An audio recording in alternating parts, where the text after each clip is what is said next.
就在昨天，相信大家的心情一定非常激动，加密货币市场终于迎来了那个期待已久的久旱逢甘露的大涨行情。我们先来看一下这张漂亮的成绩单。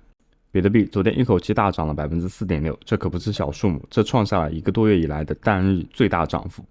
大哥移动的话，小弟自然也不敢怠慢，二哥以太币更是凶猛，直接暴涨超过 7%， 简直是暴力拉升。这说明什么？说明资金回来了。而且比起单日的涨幅数字，更让我兴奋的是什么？是趋势上出现积极的改变，主要的加密货币看起来都已经突破了近期震荡走势，这意味着什么？接下来可能会出现反弹上涨，并且这个势头呢还会继续延续下去。我们会从技术面和基本面来为大家拆解一下为什么会出现这样的涨幅行情。从日线级别来看呢，比特币做出一个非常关键的价格行为，那就是有一根大阳线直接把前面的高点突破。那这里发现一个比较好的情况，就是出现了负的资金费率。我们在上一支交易的影片当中也跟大家提到过，如果一旦出现负的资金费率，就意味着短时间之内可能会有一波上涨的行情。然后呢，我们也在社群当中提醒大家，比特币很有可能会出现直接往上走的行情，相信看到的各位观众呢也应该由此获利。那么能否在这个价格上进行站稳，是一个比较关键的信号。我个人认为，只要是来到这边消化掉上面的止损，然后这里盘整也好，或者就是说出现上涨或者是下跌，只要没有跌破这样一个背饼，那我个人认为都还是有非常大的概率还是会继续往上涨的。我们依据最高点和最低点做一下斐波那契数列，你会发现它的价格当前是突破 0.23 的位置，去测试到 0.38， 也就是 98,087。 我是非常乐观，有预期它会突破到 0.38， 甚至可能会去测试 0.5， 也就是 103,460 的这个价位。那至少测试 0.38， 我觉得这个应该不过分。验证这个猜想，我利用到了123法则。下降趋势线的突破，那突破了没有呢？很明显它已经突破了，价格的话已经成功站稳在了下行趋势线这就是上方。那第二个就是有没有创出更低的低点呢？那没有。这里的话你会很明显，它每一个低点呢都是建立在上一个低点之上的，那也就是说价格其实还是有往上突破的。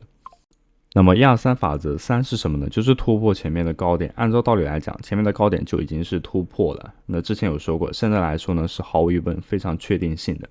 前面高点的突破是比较符合123法则的标准，而且突破的时候呢，我们也要注意一下它的成交量，这是比较关键的。如果说突破之后呢，成交量非常小，那很有可能就是一次假的突破。我们可以依据成交量的量能柱来判别它是不是一次假突破。比如说量能柱相对来说比较低的，你会发现它对应的 K 线的话就是一次假的突破，出现了一根很长的上影线。我这里选取的日期是1天为日期4小时可能会更加明显。那我们会发现它在昨天进行到一个价格突破，包括趋势也进行改变的时候呢，它的成交量是比较大的。不过还是不要盲目自信啊！目前来说还不认为大的趋势已经出现了反转，但不管怎么说，走出了这样一个泥潭，在过去2个月的时间内，比特币的波动确实是非常非常小的。那现在涨上来了，这是一个非常好的情况。我们就来看这样一次反弹究竟能否去测试 0.38 以及是 0.5 的位置。那这就是今天比特币的日线级别分析啊，小级别的话其实没有必要再讲，因为大的趋势的话还是比较清晰的。如果想要更为详细的短期开单策略，可以通过我们视频下方的链接进入到 Telegram 群组，这是我们基于 DeepSeek V3 最新数据开发的专业加密货币 AI 模型，投入了大量时间成本，旨在提供更好的信息服务。目前频道的话免费开放，后续进入需要进行付费，具体使用的方式可以参考我这支影片。技术分析讲完了，现在困惑各位观众也就是那为什么昨天会爆发这样的一个行情呢？背后是不是有什么不知道的大消息？这次加密货币大涨绝非是偶然，而是3大核心因素的驱动，在同一个时间点完美共振的结果。这就像是把3股巨大的洪流汇集在一起，把价格硬生生推了上去。第一个核心驱动因素，供给侧的超级冲击。微策略的话，悄悄在市场当中张开了血门大口，他们在上周完成了价值高达 12.5 亿美元的比特币收购， 12.5 亿换算成数量约是 13,627 颗比特币。在同一周的时间里，全世界所有的比特币矿工辛辛苦苦挖出来的比特币才仅仅是它的1/4。那么根据最基本的供需法则，市场上每产生1颗新的比特币，微策略就要买走4颗以上，这就会造成市场上实质性的流动性紧缩，大家手里的货被扫光了，交易所库存被买干。当买盘这么强劲，卖盘却枯竭的时候呢，价格除了上涨，不会有另外一个剧本。那第二个核心驱动因素就是宏观经济的大环境。那相信大家都有关注美国刚公布的12月核心 CPI 数据，这个数据降到了 2.6 百分比，这意味着什么？通胀真的降温了，而且降得比市场预期还要好，这就是传说中的软着陆。这给联准会什么样的一个信号呢？这就告诉他们，通胀的话已经搞定了，接下来可以准备降息了。所以这个数据一来呢，直接是为联准会在2026年继续降息提供了空间。大家都知道，降息意味着市场上的钱变多了，借钱变便宜了，那这些便宜的钱会去哪里？当然是流向风险资产，流向我们加密货币。市场现在是在提前交易，那在这个相对流动性宽松的预期，这是对于币价最强力的支撑。第三个核心驱动因素，避险溢价的强势回归。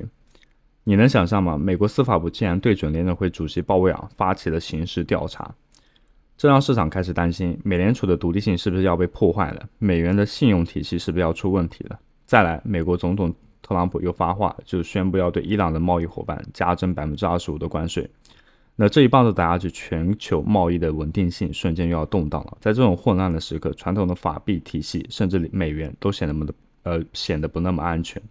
那这时候资金会去哪里寻找避风港呢？没错，就是加密货币。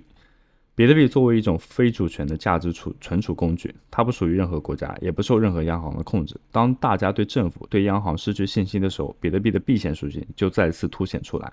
这就是为什么在这些动荡的信息释放出来之后呢，比特币反而涨得更凶，因为它正在重新被定价为数位黄金。所以你看，巨鲸扫货、降息的预期和避险需求，这三股力量加在一起，比特币就出现了上涨的行情。接下来说一下山寨币玩家非常感兴趣的话题啊，那就是有一个法案的草案文本被泄露出来，这里面藏着一个细节，就是法案呢将 XRP、索昂纳和狗狗币归于比特币同等的法律地位。那这意味着什么呢？那我们大家都知道，这几年币圈最怕什么？就是 SEC 整天拿着证券的大棒到处打人，说你是证券，他是证券，搞得大家其实都人心惶惶的。如果这个法案通过，确认了以太坊和 XRP 以及狗狗币是商品，这就相当于给他们一张合法的身份证，彻底甩掉了证券监管的包袱。这就是为什么昨天消息一出来，直接引爆了山寨币的市场。XRP 当日大涨 5.3%， 以太坊更是大涨 7.5%， 那涨幅甚至超过了大个比特币。这就是监管确定性带来的溢价。市场普遍认为，随着2026年立法的推进那些困扰我们行业多年的监管不确定性将会彻底消除。以上就是本期视频的所有内容，感谢各位观众的收看，我们下期视频再见。如果还未注册交易所，可以通过我们的注册链接进行注册，享受全网最高手续费减免的同时，还可以参与新人福利、数字盲盒、体验金的奖励。另外，如果使用我们注册链接进行注册的观众，可以直接在我们的指标平台当中申请解锁 SYP 权限。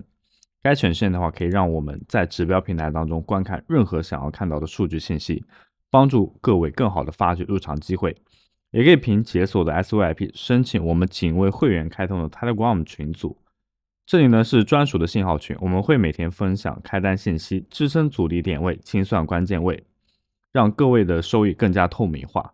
另外提醒一下各位市场阴晴不定，还是要敬畏市场，减少开单，保护我们的本金。那我们的指标平台同时开设了独特的空投机制，每天打卡以及观看视频均可以有经验值的奖励，这些经验值的话都将作为日后的空投凭证。我们正在积极推动空投计划，一定不会让你失望。